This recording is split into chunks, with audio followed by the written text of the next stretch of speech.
This is not a drill. There is an actual new Dragon Ball Tenkaichi game in development right now. This happened last night in the middle of the Dragon Ball FighterZ World Tour, right before Grand Final started. They showed this video with old Budokai Tenkaichi footage, and my only reaction was no, they're not doing this. Oh yes. They were doing it. Now if you missed it, before you get your hopes up, they didn't show too much. It's basically a teaser at this point. But here's everything we have on the new Budokai Tenkaichi in case you missed it.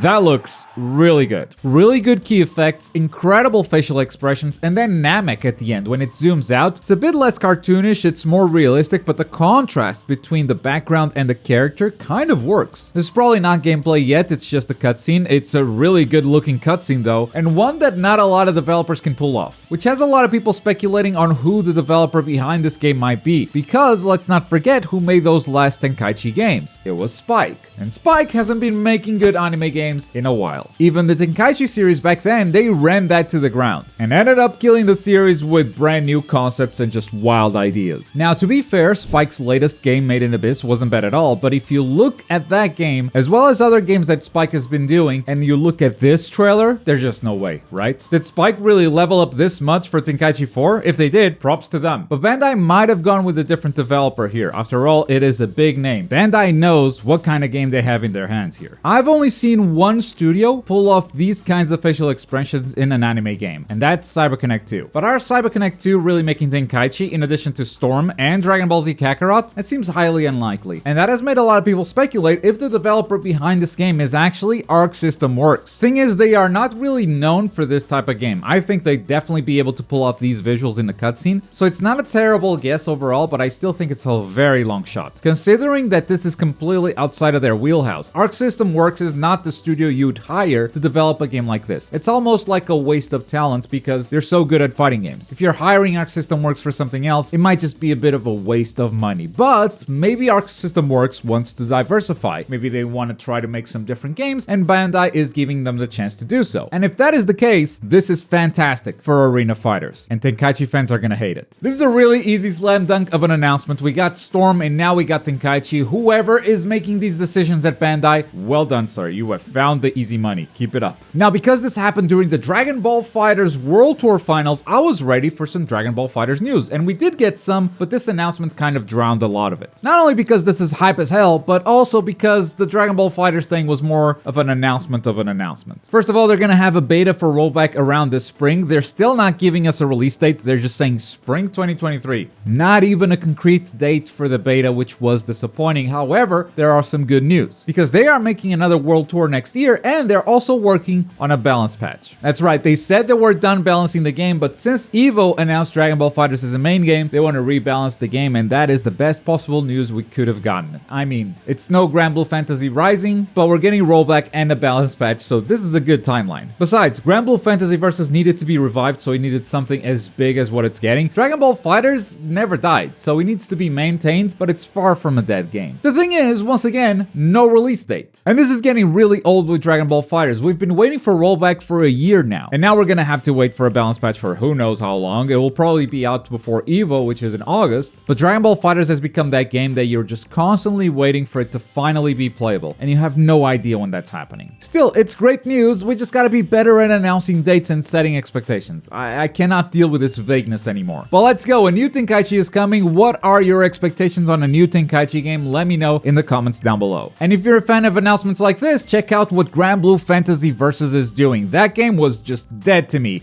but with these recent announcements, I am jumping back in. Boy.